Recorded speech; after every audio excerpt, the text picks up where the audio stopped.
আবার কেমন যুগ আইল রে ঈমান কে খাইল, আবার কেমন যুগ আইল। যুবক যুবতীর মোবাইলে চলছে শুধু হেল্লা, আবার কেমন যুগ আইল রে ঈমান কে খাইল, আবার কেমন যুগ আইল। রং নাম্বারে ফোন করিল, রিসিভ করিল মে, প্রথম লগ্নে প্রেম কাহিনী উঠালো জমিয়ে। আর দ্বিতীয় লগ্নে প্রেম আগুনে দুজনকে পুরাইল, আবার কেমন যুগ আইল রে ঈমান কে খাইল, আবার কেমন যুগ আইল। মেয়ে নিল মোবাইল হাতে, ফেসবুক চালাবে তাই ওয়েটিং রত বসে আছে প্রেমিকি তাহার। মেয়ে নিল মোবাইল হাতে, হোয়াটসঅ্যাপ চালাবে তাই ওয়েটিং রত বসে আছে প্রেমিকি তাহার। আর সারা রাত চ্যাটিং করে দুজনকে পুরাইল, আবার কেমন যুগ আইল রে ঈমান কে খাইল, আবার কেমন যুগ আইল। এমন একটা সময় এলো মোবাইলের ঠেলায়, স্বামী ছেড়ে প্রেমিক ধরেছে 3 সন্তানের ওই মায়। এমন একটা সময় এলো মোবাইলের জ্বালায়, স্বামী ছেড়ে প্রেমিক ধরেছে 3 সন্তানের ওই মায়। আর লজ্জা শরম বিক্রি করে, হায়া শরম বিক্রি করে নতুন সংসার যে বাঁধিল, আবার কেমন যুগ আইল রে ঈমান কে খাইল, আবার কেমন যুগ আইল। অশ্লীলতা প্রকাশ পেয়েছেন, মোবাইল আপনার মেয়ের হাতে দিয়েছেন মানে আপনার মেয়েকে আপনি নষ্ট করেছেন। খোঁজ লাগান, গুরুত্ব লাগান। যদি আপনি গুরুত্ব না দেন আপনার ছেলেকে মেয়েকে, আফসোস লাগেন। আজকে মোবাইলের কারণে ভালো তো আছে, খারাপের দিকটা এতটা হয়েছে। আজকে লাইলাতুল কদর, আমরা যখন ছোট ছিলাম এতটা মোবাইল কিন্তু হাতে নেওয়ার কোনো উপযুক্ত ছিল না। আমাদের সময় এতটা ছিল না ছোটবেলাতে, কিন্তু আজকে মোবাইল এসেছে। অনেক যুবক লাইলাতুল কদরের নামে আল্লাহকে ফাঁকি দিয়ে মোবাইল রাত 12টা 1টা পর্যন্ত আপনার ছেলে প্রেমিকার সঙ্গে রাত কাটায়, আপনার সময়কে অতিবাহিত করে। আবার ও নিজেকে বলছে আমি রাত জাগছি। অনেক ছেলে আছে, আপনি বন্যা আপনার কথা আমার কথা মানলে বাকি আর না মানলে বাকি, দেখবেন আপনাকে চ্যালেঞ্জ করলাম এটা। অনেক ছেলে আছে মসজিদ থেকে বার হয় আর কিংবা আপনার বারান্দায় তার 12টা 1টা পর্যন্ত লাইলাতুল কদরের নাম করে ও দেখছি মোবাইল ওপেন করছে প্যাসেঞ্জারে। কে তোর হে লক্ষ্য থাক। আজকে রসাতল চলে গেছে, আপনি ঠেকাবেন আপনার হবে। ছোটবেলায় তার একটু ছিল অন্যরকম। আমরা যখন ছোট ছিলাম তো লাইলাতুল কদরে যদিও ঠিক নয়, এগুলা আনন্দ উল্লাস করতো, চা খেত আর মুড়ি খেত, এখনো আছে। কিন্তু এইভাবে উল্লাস করে লাইলাতুল কদর করলে আপনার লাইলাতুল কদরে জেগে কোনো লাভ নাই। এই লাইলাতুল কদরে আপনাকে কান্না করতে হবে, সালাত আদায় করতে হবে, কোরআন তেলাওয়াত করতে হবে, বেশি বেশি করে তাসবিহ তাহলিল করতে হবে, গোটা রাত আপনাকে পার করতে হবে। কিন্তু আমরা পার করছি কেমন? ওই পিকনিক মানাচ্ছি। আবার অনেক জায়গায় পিকনিক মানিয়ে লাইলাতুল কদর মুড়ি দে, চা দে, আপনি কে বলছে বিরিয়ানি কর, এটা রাত জাগা হলো? জি না, আপনাকে কাঁদতে হবে। সময় মূল্যবান, আপনাকে কেঁদে গুনাহ মাফ করে নিতে হবে। যত আপনি গুনাহ করেছেন আল্লাহর কাছে চাইতে হবে। কিন্তু দুঃখ লাগে, ছোটবেলাতে রাত জাগতে যেতাম মসজিদে, এখন হয়তো একটু কমেছে। তো মসজিদে জাগতাম তো মৌলবীরা বলতো হ্যাঁ সব বল বন্ধ কর, ওয়াপ করে দে, ওয়াপ করে দিয়ে তোর আল্লাহর কাছে চা কাঁদ, এক অপরকে দেখবি তো অতটা চোখে পানি আসবে না। একটা মসজিদের রাত জাগছি, বুঝছেন তো, রাত জাগতে যেতে ছেলে মিলে মানে ছেলেরা খুব দুষ্টামি করে, এটা স্বাভাবিক। এত দুষ্টামি তো বাচ্চা ছেলে না রাখাই উচিত। কেমন দুষ্টামি? মৌলভী সাহেব বলকে বন্ধ করে দিয়েছে, সবাই বসিয়ে দিয়েছে একটা একটা করে। মৌলভী চেষ্টা করেছে, সবাই একটা একটা করে বসেছে, তোরা কান আল্লাহর কাছে দোয়া কর, পারিস না তো করতে করতে ওই যে চা বিস্কুটের সিস্টেম ছিল তখন বেশি, কি করেছে একজন আপনার দোয়া করতে কি না চাইছে ও দোয়া করতে করতে একজনের নিচ থেকে বিস্কুট চালাচ্ছে ও প্রাঙা ধারে, হাজি তো একজনের হাতে ভাকাম করে পড়ে গেছে আঙা ধারে, তো উপরে কে দিবে না দেবে ওর হাতে যা পড়ে গেছে, ওই দোয়া করতে বিস্কুট পড়লো আমার হাতে। হ্যাঁ, কঠিনই ব্যাপার, কিন্তু পরে যদি তদন্ত করেছে তো নিচ থেকে মাল উপরে চালাইছে, হাতে পড়েছে একজনের যে চাহিন অন্য ফের বিস্কুট দিচ্ছে। আল্লাহ জি, কত ফুচকামু ছোটবেলাতে না, আর এখন ফুচকামুটা নাই ওই রকম, যদিও ওগুলা ঠিক নয়, আপনাকে এবারে কাটা হবে, কিন্তু অনেক যুবক পোলাপানকে দেখছি এখন মোবাইল নিয়ে সারা রাত পার করে দিচ্ছে।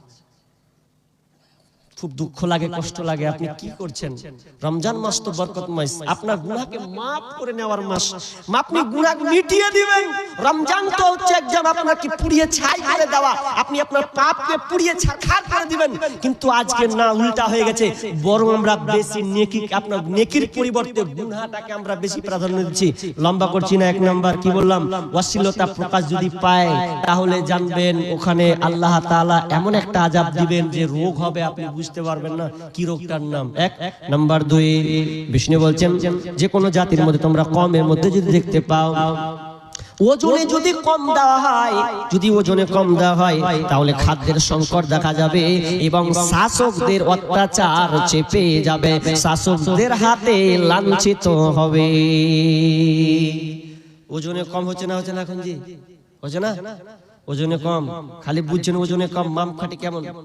আপনি ওই এক জায়গাতে ওই হাওড়া শিয়ালদার দিকে ওই দিকে গেছি, তো কত ফ্যাসিলিটি বেচা কৌশল, ভালো ভালো লেবুগুলোকে উপরে রেখেছে, আগে কি করেছে খারাপ মালগুলাকে কালো কারিতে প্যাকিং করে রেখেছে। আপনি ভালো ভালো বাচ্ছেন তো বেছে দিয়ে বলেন এই মালটা দাও আমাকে, দিতে যে ওই ক্যারিতে ভরতে যে আপনি পয়সা দিয়েছেন, আপনার লক্ষ্য নাই, ওই সময়তে ওই যে আগের মাল 1 কিলো মাল কি 500 মাল ওটা আগে আপনাকে দিয়ে দিয়েছে, ঠকছে। এরকম হচ্ছে কি হয় না? আজকে এরকমই হচ্ছে, আপনার ওজনের সব কিছুতেই যত কিছু আছে মাপে যোগে আপনার হচ্ছে। এমনকি পাটের সময় ছিল, পাটের সময় ওজন করা হতো, তো কিভাবে যে চুরি করা হতো, আমার বাপ বলছে এটাও চুরি করা হয়, কেমন করে দেখাচ্ছে এভাবে চুরি করা হয়। তাহলে আফসোস দেখেন, ওজনও মাপকাঠিতে ঠিক মতো না যদি দেওয়া হয় তাহলে রুলার শাসকদের নির্যাতিত হতে হবে আপনাকে। এটা চলছে কি চলছে না? চলছে। বলছি নাম্বার 3 নাম্বার কি বিশ্বনবী বলছেন, যেই সমাজে যাকাত দিবে না, যাকাত প্রদান করা হবে না, যাকাত আপনার উপরে ফরজ হয়েছে এরপরে যাকাত দেওয়া হয় না, যাকাতকে গুরুত্ব দেওয়া হয় না, বিষ্ণু বলছেন তখন ওই এলাকায় বৃষ্টি বন্ধ হয়ে যাবে। বৃষ্টি তো হবে না যদি হয় আপনার মুখের পানি চেয়ে নয়, বরং পশু পক্ষী যারা আছে তাদের দিকে দেখে এই বৃষ্টিটা হবে। আপনার মতন বেঈমানের জন্য আল্লাহ তাআলা বৃষ্টি দিবেন না। তার মানে বিষ্ণু বলছেন যখন যাকাত মানুষ দিবে না তখন আল্লাহ আকাশ থেকে বৃষ্টি বন্ধ করে দেবে, বৃষ্টি বন্ধ হয়ে যাবে। দেখেন সামনে কি হয়, কিছু গত বছর কিছুদিন তো গেল বৃষ্টি নিয়ে, কি দোয়া, কোনো লাভ হলো না। লাভ হবে কেন? মালটা ঝাড়ো তারপরে দোয়াতে যাও, আপনার উপরে ফরজ হয়ে গেছে, আপনি দিচ্ছেন না, দিকে আল্লাহ আল্লাহ করছেন। আল্লাহ বলছে ওরে আগে মাল সাফ কর, গরিবের হকটা আগে দে, তারপরে দোয়া কর। কিন্তু আজকে আমরা যাকাত দেখেন, ভাবেন তো কার কাছে 60,000 টাকা উপযুক্ত নাই বলেন তো? অনেক মাস্টার আছে যাকাত বের করে না, অনেক ডাক্তার আছে যাকাত বের করে না, সাধারণ ভাবে এমনি ছুড়িয়ে দিতে যা দিয়ে দিলাম। যাকাত ওইভাবে নয়। আপনাকে বললাম তো, আপনার যত সম্পদ আছে সম্পদগুলোকে এক করতে হবে, আপনার বিজনেসের টাকাকে এক করতে হবে, করে আপনাকে 40 ভাগের 1 ভাগ দিয়ে দিতে, ওটা আপনার নয়, ওটা গরিবের হক, গরিব আপনাকে দিতে হবে। যদি এই মানুষ যাকাতকে প্রাধান্য দিত তাহলে শুনলেন কি হতো, তাহলে এই সুদের কারবার থাকতো না, উঠে যেত। যাকাত বিলুপ্ত হয়ে যাচ্ছে, আজকে সুদ সমাজে বৃদ্ধি পাচ্ছে দিন দিন, সুদ ঘুষের লেনদেন বাড়তে চলেছে, বন্ধ লোন বাড়তেই চলেছে। বাড়েনি গো, বন্ধ লোন দিনে দিন বাড়ছে কেন? এই আমাদের নিজেদের কারণে। আজকে ধার দিতে গেলেও ধার পাওয়া যায় না, কেন গো? ওই যে ধার দে রে ভাই, খুব বিপদে আছি, কি হয়েছে? বলছে লোন মিটাতে পারি না। তো আমার টাকা তুই এবার লোনে ভরবে, তো আমার টাকা তুই কখন দিবি? আরো ভেজালের শেষ নাই, টাকা ধার দিতে গেলে পাওয়া যায় না। অতএব আমি আর লম্বা করছি না, কি বলতে চাচ্ছি আপনাকে, যে আপনি যাকাত দেন, এটা হচ্ছে গরিবের হক। গরিবদের মেয়েদের তরফ থেকে 200 টাকা আল্লাহুম্মা সাল্লি আলাইহা আল্লাহুম্মা বারিক আলাইহা, আল্লাহ তুমি দানকে কবুল করে নাও, যে উদ্দেশ্যে দিয়েছে আল্লাহ তা আশা পূর্ণ করে দাও, আমিন। তো বলছিলাম যে আমাদেরকে গরিবের ব্যাপারে আল্লাহ তাআলা এতটা ভাবতে বলেছেন, ভাবতে ভাবতে ভাবতে ভাবতে এ গেল গেল গেল গেল এ করতে ফসলের ব্যাপারে বলা হলো, যারা ফসল যারা চাষ করছে তাদের ব্যাপারে ওখানে গরিবের হক লুকিয়ে আছে। যেটা বলছে আপনার জমি যে আপনি ফলন দিচ্ছেন, চাষ করছেন, তো এই চাষটা দুটা ক্যাটালগ আছে, একটা হচ্ছে 20 ভাগের 1 ভাগ, একটা হচ্ছে 10 ভাগের 1 ভাগ। যদি 20 ভাগের 1 ভাগ হয়, আপনি জমিতে আপনি ভুট্টা লাগিয়েছেন, সরিষা কালাই মারছেন, তাহলে আপনি ভালো করে শুনুন, আমরা অনেক লোক আছে এগুলো আমরা বের করছি না, মাদ্রাসায় যাওয়ার চেষ্টাও করি না, মাদ্রাসায় গেলে ছোট মনে দুটা করে ভরে দিই, জি না, আপনাকে দিতে হবে, আপনাকে আল্লাহ দিয়েছেন, এটা আপনার নিজের মাল নয়, আল্লাহ আপনাকে চাষাবাদ করতে দিয়েছে, বিশ্বাস হয় না? আল্লাহ বলছেন হুয়াল্লাযী জাআলা লাকুমুল আরদা যালুলান ফামসু ফি মানাবিহা ওয়া কুলু মির রিজকিহি ওয়া ইলাইহিন নুশুর। আল্লাহ বলছেন আমি তোমার নিচে জমিন মাটিটাকে এই জমিন রূপে বানিয়ে দিয়েছে, আর তোমার জন্য আমি এটাকে এমন সহজ করে দিয়েছে যাতে করে তুমি এই জমিনে ভুট্টা লাগাবে, বাড়ি বানাবে, এখানে চাষাবাদ করবে, এটা তোমার জন্য আমি এত সহজ করে দিয়েছি, এটা আমি আল্লাহ করে দিয়েছি। আর আল্লাহর আমার ক্ষমতা থাকার কারণে আজকে তুমি তোমার মতন করে টাইলস বানাও, তুমি তোমার মতন করে চাষাবাদ করো, এটা আমি আল্লাহ সহজ করে দিয়েছি জমিনটাকে। যদি পাথর করে দিতাম তাহলে তোমার 14 গোষ্ঠীরও ক্ষমতা ছিল না যে তুমি আজকে চাষাবাদ করবে, খুব কঠিন। নাহলে আপনাকে এক্সাম্পল দিয়ে আমাদের মুর্শিদাবাদের এক্সাম্পল, শামসেরগঞ্জ থানা নাম শুনেছেন? শামসেরগঞ্জ থানা কি অবস্থা জানেন? যে লোকগুলা বলতো যে কষ্ট করে জমিতে চাষ করছে আর খাচ্ছি, এটা কার কিফের কিবে, গাল দিয়েই বলে না যাই দিয়ে বলেন, বলেছে অনেক মানুষ। ওই মানুষগুলাকে এখন জিজ্ঞাসা করেন ভাই আপনার জমি কোথায়, সব শেষ, 20 বিঘা 30 বিঘা জমি নাই, এক একজনের জমি ধসিয়ে চলে গেছে, নদীর ধারে ছিল একটাও নাই, আরে রোড পর্যন্ত নাই, যে রোড দিয়ে 4 চাক্কা যেত, কত দূর গো, আমরা ছোটবেলাতে সাইকেল চালিয়ে গোসল করতে গেছি, এখন সাইকেল চালাতে হবে না, রোড খানে যে দাঁড়াবো রোডটাও পর্যন্ত নেই। কি যে লোকগুলো বলেছিল যে না কেন দিব, নিজের পায়ে খাটছে, এগুলা হচ্ছে তোর বাপের জমি, তো কার জমি তুললে ঠাকা, তোর বাপের জমি তো এখন লিয়াই কিভাবে লিয়ে আসবে, গরম দেখায় না, সব আল্লাহ আপনাকে দিয়েছে, এটা গরিবের হক আপনাকে দিতে হবে, কিন্তু আমরা দিচ্ছি না। যারা আমরা জমি চাষ করি, শুনেন, যদি আপনি আপনার ইনকাম থেকে সোর্স থেকে পানি চালিয়ে যদি আপনি দেন, তাহলে আপনাকে 20 ভাগের 1 ভাগ আপনাকে ওষুধ দিতে হবে, আপনাকে গরিবের অধিকার আপনাকে দিতে হবে।